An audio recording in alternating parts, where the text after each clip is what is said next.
কাটা তরমুজ ফ্রিজে রেখে খান? কি ভুলটাই না করছেন। কাটা তরমুজ ফ্রিজে রাখা উচিত নয়। এর নানা ক্ষতিকর প্রভাব রয়েছে।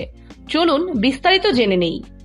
কাটা তরমুজ ফ্রিজে রাখলে তাতে ব্যাকটেরিয়া জন্মানোর আশঙ্কা থাকে, যা খাদ্য বিষক্রিয়ার ঝুঁকি বাড়ায়।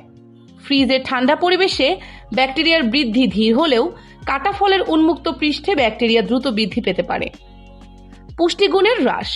ফ্রিজে তরমুজ রাখলে কমে যায় এর পুষ্টিগুণ। গবেষণায় দেখা গেছে, ঘরের তাপমাত্রায় রাখা তরমুজে অ্যান্টিঅক্সিডেন্টের মাত্রা বেশি থাকে। ফ্রিজে রাখলে এই উপকারী উপাদানের পরিমাণ হ্রাস পায়, যা স্বাস্থ্যের জন্যও ভালো নয়। স্বাদ ও গুণগত মানের পরিবর্তন। ফ্রিজে রাখলে তরমুজের স্বাদ, রং এবং গুণগত মান পরিবর্তিত হতে পারে।